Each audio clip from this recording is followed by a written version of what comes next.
오늘 주시는 하나님의 말씀은 로마서 11장 17절부터 20절까지 말씀입니다. 로마서 11장 17절부터 20절까지 말씀.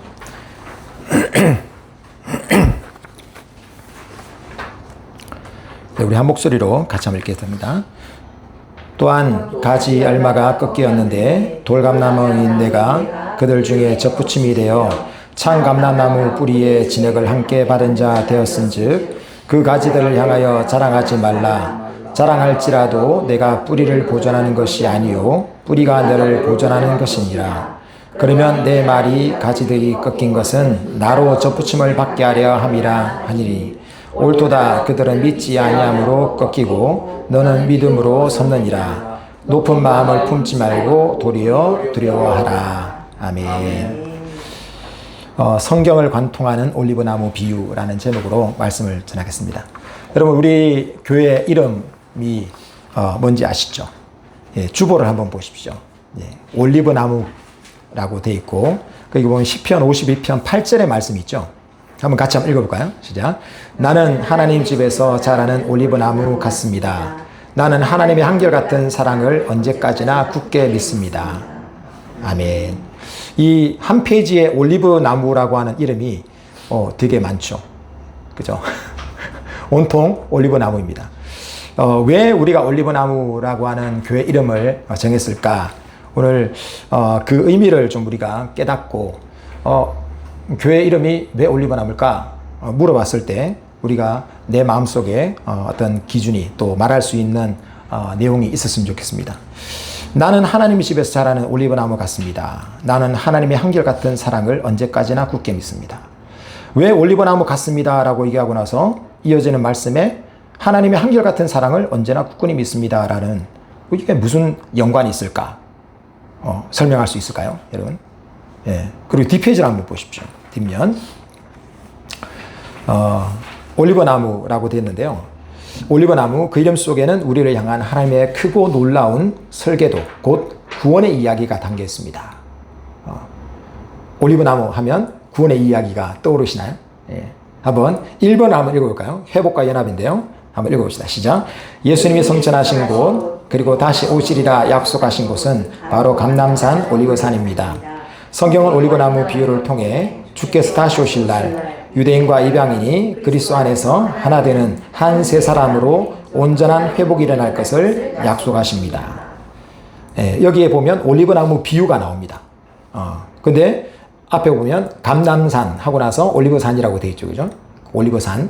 거기에 온전한 회복. 올리브나무 비유에는 온전한 회복이 있다. 그 회복은 뭐냐? 한 세 사람이다 라는 거예요. 에베소서의 말씀이 나옵니다.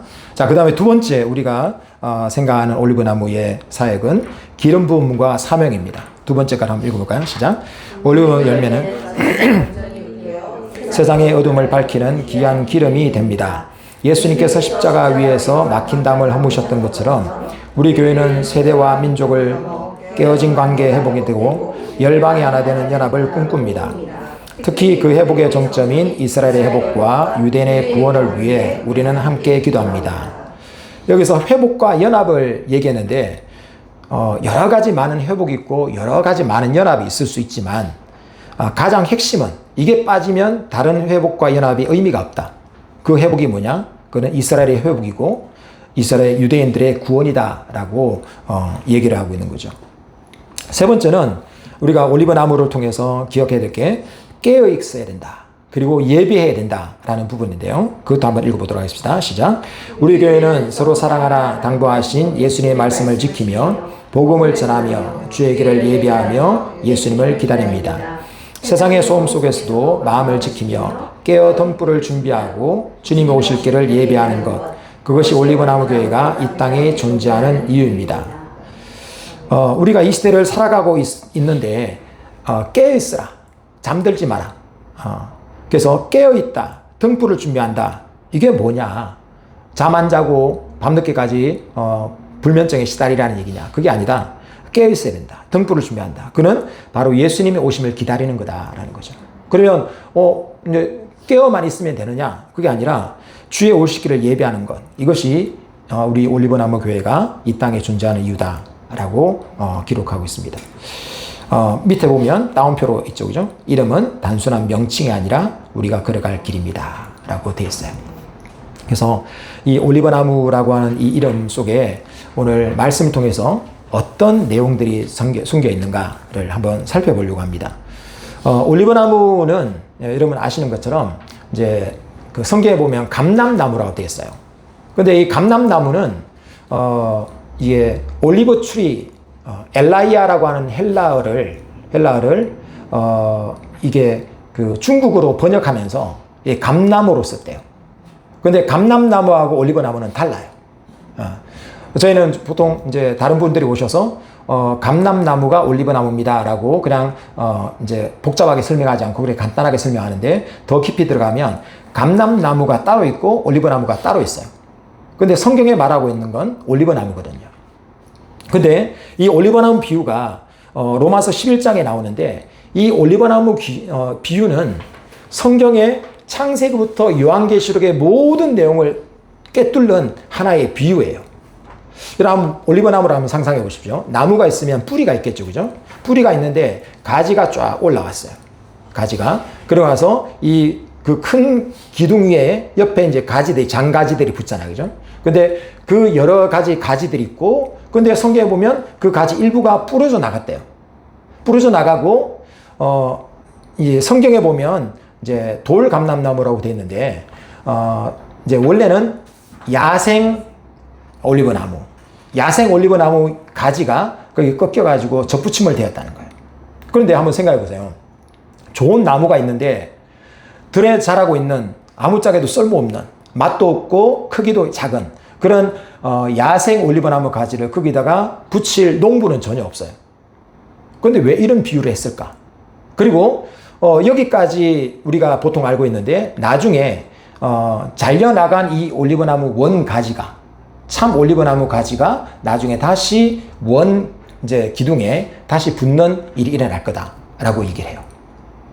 이게 무슨 창세기부터 요한계시록의 모든 이야기냐라고 생각할 수 있는데 이 뿌리는 나무를 지탱하고 있는 뿌리는 아브라함과 이삭과 야곱에게 하신 하나님의 언약이에요.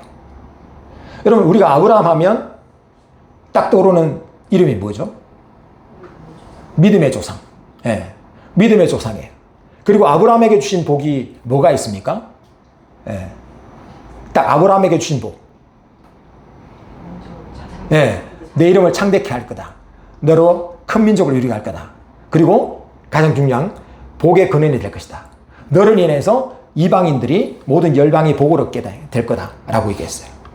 근데 그거 말고도 성경에 보면 하나님께서 이제 아브라함을 통해서 이제 예수님 올 거다라는 예언까지 다 기록되어 있거든요. 그러니까 네가 복이다. 내 이름을 창대케 할 거다. 그리고 열방이 너를 인해서 복을 받겠다라고 얘기하는 이 이야기가 예수님이 오시는 이 사역을 통해서 마지막에 허다한 무리가 예수님께 돌아오는 주님 앞에 나오는 그 요한계시록의 완성까지 이어지고 있다는 거예요. 아브라함 당시에 이제 자손들이 이삭과 야곱이 일어났고 그 야곱을 통해서 이집트에서 한 민족이 이루어졌잖아요. 그죠? 그러니까 아브라함에게 주신 복이 가정에 흐르고 그 다음에 민족 단위로 일어났어요. 근데 그 민족이 하나님께 범죄하고 난 이후에 선지자들을 보내셔서 끊임없이 이스라엘을 돌아오라고 얘기했죠. 그러고 나서 마지막에 누가 오셨습니까? 예수님 오셨죠. 예수님 오셔서 복음이 전파된 이후에 성령이 강림하고 나서 이 복음이 열방에 이제 퍼지기 시작했어요. 퍼지기 시작했는데 이 퍼진 이 복음을 통해서 믿지 않던 이방인들이 주님 앞에 돌아오게 되었다라는 거예요. 자, 성경 한번 보도록 합시다. 에베소서 2장 12절 13절 말씀이 있는데요. 에베소서 2장 12절 13절 한번 읽어보도록 합시다. 시작. 그때 너희는 그리스도 밖에 있었고 있을 나라 밖에 사람이라 약속의 언약들에 대해서는 외인이고 세상에 소망이 없고 하나님도 없던 자이더니 우리가 그리고 계속 이제는 전에 멀리 있던 너희가 그리스도 예수 안에서 그리스도의 피로 가까워졌느니라 이렇게 기록하고 있어요. 자, 우리가 참 감람나무, 참 올리브나무에 접붙임 바 되기 전에는 야생 올리브나무였어요. 그러니까 그때는 어땠냐? 그리스도 밖에 있었어요. 이스라엘 나라 밖에 사람이었어요. 아브라함에게 주셨던 그 언약에 대해서는 외인이었어요. 아브라함의 언약이 왜 중요할까요? 아브라함의 언약이. 여러분, 성경에 아담과 하와를 하나님 창조하셨죠. 그죠? 아담과 하와를 창조하시고 인간의 모든 죄가 관영하자 그 모든 행하는 소극성이 죄악의 봉성이 가득하기 때문에 하나님께서 노아의 홍수를 일으켰잖아요. 그죠? 그 노아의 홍수가 탁 일어나가지고 모든 인류가 다 멸망당하고 노아의 한 가정만 남았어요. 그러니까 우리는 누구 자손인가요? 노아의 자손이에요. 그런데 하나님께서 홍수 이후에 노아에게는 구원의 언약을 말씀하지 않으셨어요. 그러니까 여인의 후손이 뱀의 머리를 밟을 거다라고 하는 원시 복음, 이게 최초의 하나님 구원을 약속한 창세기에 나오는 이 원시 복음이 구체화됐던 경우가 아브라함에게서 일어났다는 거예요. 아브라함. 근데 이 아브라함을 왜 선택하셨느냐? 그 당시에 여러분 욥이라는 사람도 있어요. 동방의 의인이라고 하는 욥이 있는데 이 사람은 모든 사람이 하나님도 인정할 정도로 마귀도 인정할 정도로 의인이었어요. 욥과 아브라함이 동시대 사람이에요. 근데 하나님은 동방의 의인이 있던 욥을 선택하지 않으시고 아브라함을 선택하셨어요. 왜 그럴까요? 욥은 넘사벽이에요. 예, 그 사람을 보면 나는 안 된다 이런 생각을 가질 수 있죠. 그런데 하나님이 아브라함을 갈대아 우르에 있는 아브라함을 선택하셔가지고 그를 가나안 땅에 옮겨 놓으시고 그에게 내가 내 이름을 창대하게 할 것이다. 네가 복의 근원이 될 것이다. 너를 인해서 열방이 복을 얻겠다라고 말씀하시면서 계속해서 말씀을 주세요. 계속해서. 그러면서 아브라함이 그 말씀을 붙들고 믿음으로 살아가는 여정을 통해서 우리도 믿음으로 살면 하나님께서 이렇게 하시고 있구나. 믿음의 조상이라는 사람으로 만들어 주셨죠. 그래서 이 아브라함이 하나님 언약을 받고 난 이후에 하나님은 그 아브라함의 가정을 통해서 이스라엘 민족을 통해서 예수님을 통해서 열방의 복음이 전거되는 이런 일들을 해루 주셨다는 거죠. 근데 그 당시에 우리는 이스라엘 나라 밖에 사람이었고 그리스도도 없었고 언약의 외인이었다라는 거예요. 근데 오늘 성경 말씀 보면 17절을 로마서 11장 17절 한번 보도록 합시다. 또 가지 얼마가 꺾여 있는데 돌감람나무인 내가 그들 중에 접붙임이 되어 창감람나무 뿌리의 진액을 함께 받은 자가 되었은즉 이라고 되어 있죠. 자, 가지 얼마가 꺾였다는 거예요. 한번 상상해 보십시오. 올리브 나무가 딱 있어요. 근데 가지 일부가 꺾여 나갔어요. 왜 꺾여 나갔나요? 그들이 순종하지 않았기 때문에. 로마서 11장 30절은 그들이 순종하지 않았기 때문에 일부가 꺾여 나갔어요. 그러면 다 꺾여 나갔나요? 아직 남아있죠. 남은 자들이 있어요. 근데 꺾여나간 그 자리에 누가 들어왔습니까? 돌감람나무가 접붙임 바 되었어요. 접붙임 가지고 뿌리에로부터 진액을 공급받게 되었다라는 거예요. 진액을 공급받았다. 그게 아까 우리가 읽던 에베소서 2장 13절의 말씀처럼 멀리 있던 너희가 그리스도의 피로 가까워졌다 라고 얘기하는 거예요. 그리스도의 피가 우리 가운데 흐르게 되었다는 거죠. 자, 그리스도의 피가 우리 가운데 흐른 게 어떤 일이 일어나느냐? 밑에 보면 갈라디아서 3장 14절의 말씀이 있죠. 갈라디아서 3장 14절 한번 읽어보도록 합시다. 시작. 이는 그리스도 예수 안에 아브라함의 복이 이방에게 미치게 하고 또 우리로 하여금 믿음으로 말미암아 성령의 약속을 받게 하려 함이라. 자, 그리스도의 피로 가까워졌는데 접붙임 바 되었는데 접붙임 되었다라는 사실은 아브라함의 복을 우리가 받게 되었다라는 거예요. 우리가 영적인 이스라엘이 되었다라는 거예요. 육적인 이스라엘이 된 건 아니죠. 그죠? 근데 우리가 야생 올리브 나무 가지였는데 참 올리브 나무 가지에 접붙임이 되어서 아브라함에게 주셨던 그 복을 우리가 누리게 되었다.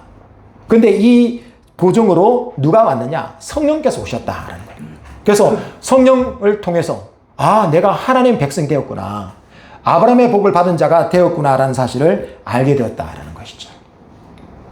이 신비가 얼마나 놀라운가라는 거예요.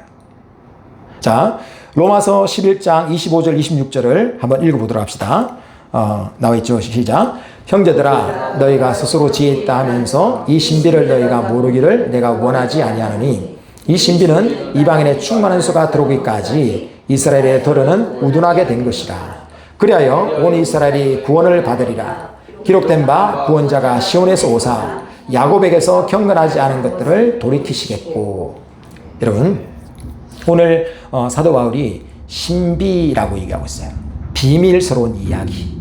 이 비밀이 있다. 하나님의 비밀이 있다. 이 비밀을 너희가 알았으면 좋겠다라는 거예요. 뭐라고 얘기합니까? 이방인의 충만한 수가 들어오기까지 이스라엘 백성들이 강팍해졌다. 우둔해졌다. 우둔해졌다는 얘기는 빛 대신 주님이 우리에게 빛을 비추심에도 불구하고 어둠 가운데 빛이 비쳤지만 어둠이 깨닫지 못하는 이런 과정이 있는 거예요.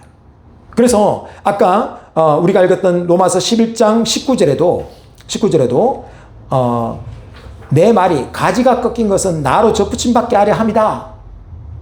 결과적으로 보니까 꺾인 거예요. 이스라엘 백성이 순종하지 않아서 창 올리브 나무 가지에서 꺾인 거는 바로 나를 위한 거구나 라고 깨닫게 되었다는 거예요. 결과적으로는 그렇다. 그러면서 사도 바울이 옳다라고 인정해 주었어요. 자, 이 신비가 무엇입니까? 이방인의 충만한 수가 들어오기까지 이스라엘 백성들이 우둔하게 될 것이다. 자, 지금 모습이 그런 거예요. 지금 모습이. 물론 이스라엘 사람 중에 예수 그리스도를 구주로 고백하는 사람도 있습니다. 그러니까 그 사람들은 남은 가지예요. 그러니까 이 면면이 흐르고 있는 하나님의 구원의 언약이 창세기부터 지금까지 계속해서 흘러오고 있어요. 이걸 우리가 구속사라고 얘기를 하고 있는데, 구속사는 하나님께서 창세기부터 요한계시록까지 구원의 역사를 이루시는 하나님의 일하심을 얘기하는 거예요. 하나님 지금도 구원을 위해서 일하고 계세요. 우리가 구원이 완성됐다 이게 아니라 하나님의 구원이 지금도 일하고 계시는 거예요. 예. 그리고 우리가 하나님 앞에 예배 드리면 은혜가 되죠, 그죠? 그리고 말씀을 떠나서 살게 되면 마음이 무거워져요. 그런 것도 하나님이 구원의 역사예요.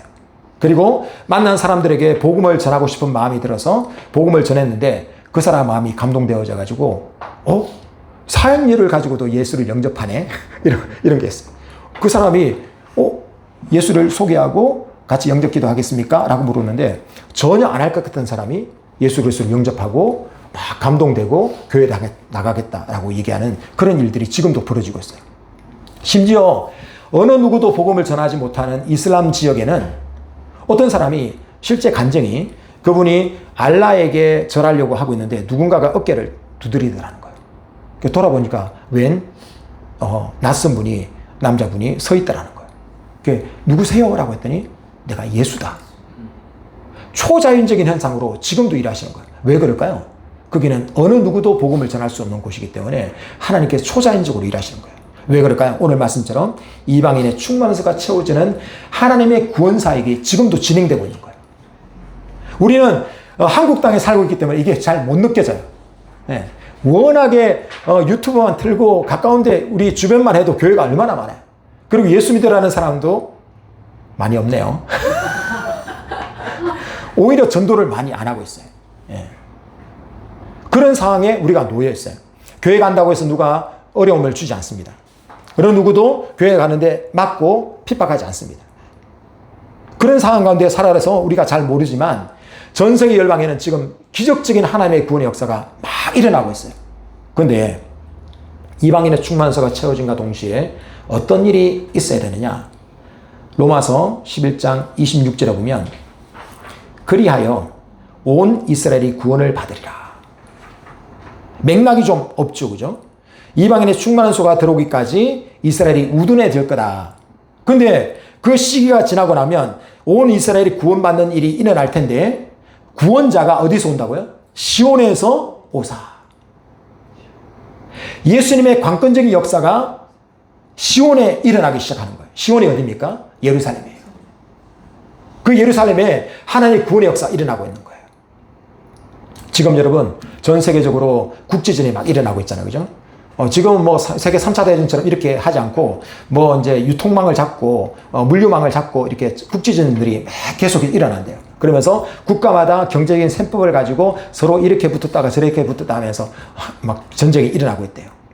그런데 이 전쟁의 소식이 일어나면서 우리는 이스라엘에 흩어져 있던 디아스포라 유대인들, 그 사람들이 예루살렘으로 이스라엘로 돌아오고 있다는 사실을 쉽게 보게 돼요.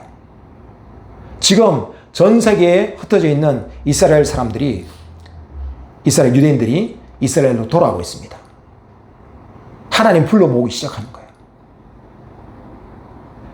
오늘 온 이스라엘이 구원을 얻기 위해서 하나님 그들을 불러 모으시는 사역이 지금 이루어지고 있는 거예요.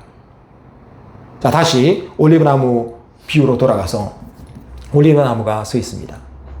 일부의 가지가 불순종함으로 꺾여서 그 자리를 우리와 같은 이방인 된 기독교인들이 야생 올리브나무 가지와 같은 우리가 그 접붙임 바 되었습니다. 그 접붙임된 이유는 오늘 말씀처럼 그리스도의 피로 말미암아 접붙임 바 되었고, 접붙임 바 되어서 우리가 아브라함의 복을 누리는 자가 되었어요. 그러니까 성경을 읽으면서 이스라엘에게 약속하신 모든 복이 누구에게 흘러올 수 있다? 우리에게 흘러올 수 있다. 그래서 오늘 성경 말씀은 너희가 뿌리의 진액을 함께 받은 자가 되었다라고 말씀하고 있는 거예요. 이 진액을 항상 공급받기를 바랍니다. 그런데 이제 우리에게 하나님께서 이 올리브나무 비유를 보여주면서 우리가 보도록 만드는 게 뭐냐면, 꺾여져 나갔던 이 올리브나무 가지가 다시금 참 올리브나무에 접분주화되는 일이 일어나고 있다라는 거예요. 이게 완성이에요. 잘려나간 상태로 하나님이 내버려 두지 않으시고, 마지막 때에 이 올리브나무 가지가, 꺾여져 나왔던 올리브나무 가지가 원 올리브나무 가지에 다시 붙는 역사가 일어나는 거예요. 이게 완성이에요. 이게 오늘 에베소서 2장 15절 18절에 보면 나와 있죠. 한번 읽어보도록 합시다. 시작. 법조문으로 된 계명의 율법을 폐하셨으니 이는 이 둘로 자기 안에서 한 새 사람을 지어 화평하게 하시고, 이는 그로 말미암아 우리 둘이 한 성령 안에서 아버지께 나아감을 얻게 하려 하십니다. 이게 바로 한 새 사람이에요. 참 올리브나무 가지만 있을 때가 아니라 이제는 야생 올리브나무 가지까지 들어와서 유대인과 이방인이 한 몸이 이루어지는, 이게 오늘 말씀하고 있는 한 새 사람인 거예요. 주님이 보시는 온전한 그림이 오늘 이 한 새 사람이라는 거예요. 이방인과 유대인들이 하나 되어지는. 그럼 여러분, 이게 마지막에 이루어질 하나님의 온전한 구원인데 우리는 이 온전한 구원에 대해서 얼만큼 관심을 갖고 계십니까? 이스라엘에 대해서 관심이 있으셨나요? 어떠셨나요? 박사님 어떠셨나요? 아니, 탓하는 게 아니고요. 왜 관심이 없었어? 이게 아니라 사실 이스라엘에 대해서 많은 거를 생각하지 않았는데, 그렇죠. 요즘 이제 생각하게 돼요. 기도하면서. 네네네, 맞아요. 심지어 우리는 이스라엘에 대해서 관심을 갖지 않고, 이스라엘 사람들은 실패했어. 그러니까 하나님이 교회를 세우시고 교회의 구원의 역사를 이루시지 라고 생각하고 있다는 거예요. 근데 올리브나무 비유에서 보신 것처럼 뿌리가 가지를 지탱하고 있다 라고 얘기하는 거예요. 가지가 자긍하지 마라 라고 얘기하는 거예요. 오늘 뭐라고 얘기합니까? 너는 믿지 않음으로 꺾이고, 너는 봅시다. 18절에 가지를 향해서 자랑하지 말라. 자랑할지라도 내가 뿌리를 보존하는 것이 아니요 뿌리가 너를 보존하는 것이다 라는 거예요. 지금까지 교회는 자긍했어요. 우리가 교회 시대다. 우리가 영적인 이스라엘이다. 이스라엘 백성들은 다 범죄함으로 하나님께 버려졌다 라고 생각하고 교회 중심으로 돌아갔다는 거예요. 근데 오늘 성경 말씀 로마서에 보면 하나님이 그 백성 이스라엘을 버리셨느냐? 바울이 얘기하죠. 단호하게 그럴 수 없다. 오늘 기록하진 않았지만 로마서 11장 1절에 얘기하고 있어요. 하나님 이스라엘 백성을 버리셨느냐? 그럴 수 없다라는 거예요. 그러니까 지금 하나님께서 어떤 일을 하고 계시나요? 구속사역을 진행하신 하나님께서 어떤 일을 하고 계시죠? 이스라엘 백성들이 돌아오는 일을 하고 계시는 거예요. 그게 완성이니까. 구원의 완성이니까. 그러면 여러분, 예수님 사랑하십니까? 하나님 사랑하시죠. 그러면 사랑하는 하나님께서 마지막 구원을 이루시는데 지금 우리가 예수 그리스도를 믿고 복음이 땅끝까지 이르러서 굽이굽이 돌아서 동방의 작은 나라 한국까지 와서 우리가 예수를 믿게 되었는 이 은혜를 받았다면 우리가 자긍할 것이 아니라 떨어져 있는 이 올리브나무 가지, 나와 다른 참 올리브나무 가지가 그들이 불순종함으로 떨어져 나갔다면, 하나님께서 그 올리브나무 가지를 찾아서 이제 구원해서 접붙임바 시키려고 하는 이 사역을 하고 계시다라는 사실에 우리는 관심을 가져야 되는 거예요. 왜냐하면 이게 교회의 완성이거든요. 교회는 혼자 이루어지지 않습니다. 내가 신앙생활 잘한다고 해서 이루어지지 않아요. 여러분, 지금 이제 처처에 뭐 전쟁이 일어나고 그 이상기온 현상 때문에 뭐 이렇게 요즘 많이 더웠잖아요. 그죠? 이걸 보고 세상 사람들은 지구의 종말이 가까웠다 라고 얘기하잖아요. 근데 우리는 이런 일어나는 현상 때문에 마지막에 가까웠다라고 얘기할 것이 아니라 이제 이방인의 충만한 서가 채워졌고 하나님께서 열방에 흩어져 있는 이스라엘 백성들을 찾아 구원해서 하나님의 땅 이스라엘로 돌이키는 역사를 지금 하고 계시는구나.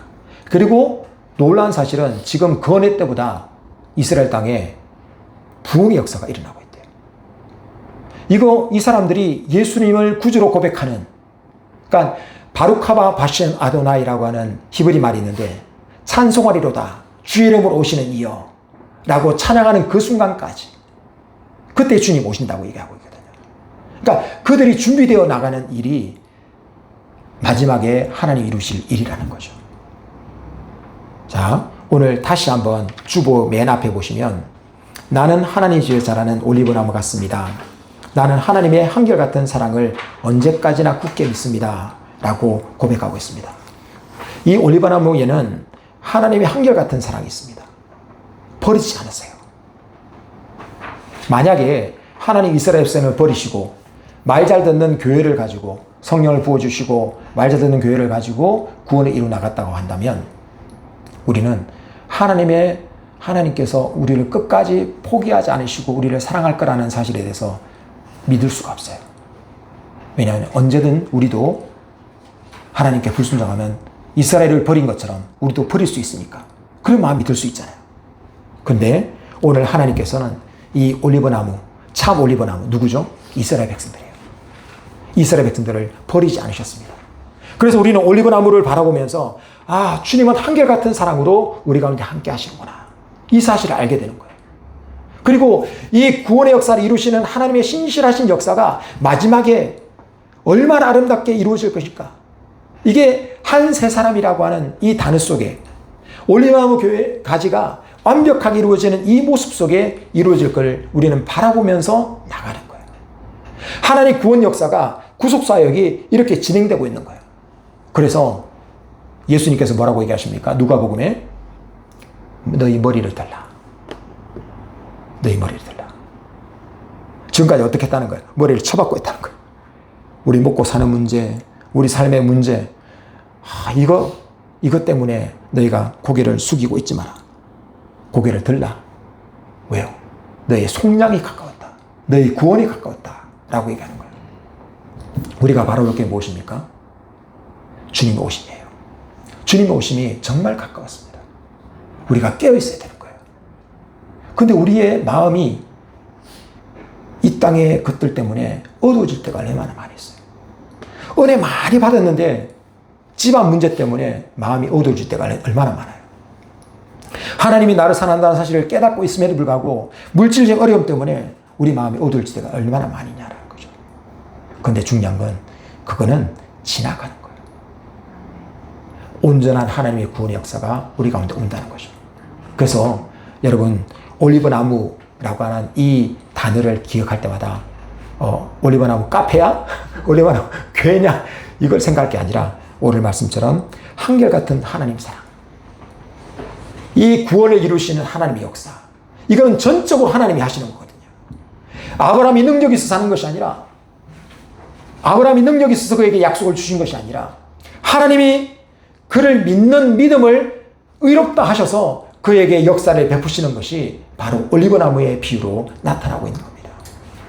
그래서 이 올리브나무 기억할 때마다 하나님, 주님께서 마지막에 완성하실 이 구원의 큰 드라마 속에, 이 비밀 속에 하나님, 나도 주님의 사역에 동참했다라고 하는 이 칭찬을 받을 수 있는 우리 모두가 되게 도와주시고, 그리고 또한 우리가 하나님께서 일하시는 이 구속사역의 전 인류를 통해서, 인류의 역사를 통해서 행하시는 이 일들을 우리가 바라볼 수 있는 눈을 열어주셔서 하나님 이렇게 역사하고 계시구나. 지금도 중동 땅에서, 이스라엘 땅에서, 열방 가운데서, 우리 개개인의 삶 가운데서 이렇게 역사하고 계시구나. 이 사실을 깨달아 알고 우리의 신앙을 다시 한번 새롭게 할 수 있는 은혜가 있기를 바랍니다. 우리는 구원받는 자예요. 하나님께서 우리는 야생 올리브나무 같은 그런 하잘것없는 그냥 뗄감도 되지 못하는 그런 인생이었지만 하나님께서 우리를 하나님의 진액을 공급받는 참 올리브나무 가지에 접붙임 바 해주셨어요. 그래서 아브라함의 축복이 언약이 내 것입니다. 성경에 말하고 있는 언약이 바로 나의 것이에요. 그 은혜에 동참하는 이 영광이 얼마나 큰지를 날마다 깨닫고 주님 앞에 나가는, 그래서 주님께서 나를 위해 예배하신 그 온전한 모습, 하나님의 그 영광의 모습 얼마나 크고 놀라운지를 날마다 더 깨닫고 더 경험하고 더 체험하면서 주님 오시기를 향해 달려나가는, 그래서 하나님께서 인류 역사 속에 생하시는 이 구원의 역사를 우리도 동참해 나갈 수 있는, 기도로 물질로 사역으로 동참해 나갈 수 있는 그런 은혜도 우리가 누릴 수 있는 은혜가 있기를 예수로 축복합니다. 거룩하신 아버지 하나님, 우리를 구원하신 그 주님의 사랑을 감사합니다. 하나님, 우리가 그리스도의 밖의 사람이었고 이스라엘 나라 밖의 사람이었고 언약에 대해서는 외인이었고 세상에 소망도 없고 하나님도 없던 자였지만 우리가 그리스도의 피로 가까워져서 우리는 야생 올리브나무와 같은 인생이었으나 생명 되신 주님 앞에 아버지 접붙임 바 되어서 뿌리로부터 올라오는 진액을 공급하는 거룩한 존재가 되었습니다. 이제 우리가 우리 스스로를 자긍하지 아니하고 하나님 이루실 그 온전한 구원을 향해서 우리가 고개를 들고 주의 역사하심을 바라보는 자 되게 하시고 이를 위해서 중보하는 자 되게 하시고 이를 위해서 쓰임받는 자 될 수 있도록 역사해 주옵소서. 하나님, 이스라엘 향한 하나님의 뜻과 계획을 우리가 깨달게 하시고 열방의 아버지 이방인의 충만한 수가 채워주는 일을 위해서 일하시는 하나님의 열심을 보게 하셔서 우리가 우리 삶의 문제 속에 아버지 빠져서 그 문제에 우리 마음이 온통 빼앗겨서 하나님 구원하심을 보지 못하는 어리석은 되지 않게 하시고 이제 깨어서 하나님의 일하심에 우리의 시간과 우리의 물질과 우리의 헌신을 드릴 수 있는 성숙한 믿음으로 성장해 나가게 하셔서 하나님 원하시는 그 온전한 구원, 한 세 사람이 이루어지는 그 완벽한 구원 앞에 우리가 드려지는 자, 온전한 연합을 이루는 자 될 수 있도록 복내려 주옵소서. 다시 오실 그 주님, 우리가 마라나타로 외치며 찬양했습니다. 하나님, 그 자리에서 주님 오시기를 예배하는 그 자리에서 주님을 맞이하는 복된 우리 삶이 될 수 있도록 복내려 주시옵소서. 예수 이름으로 축복하며 기도합나이다. 아멘.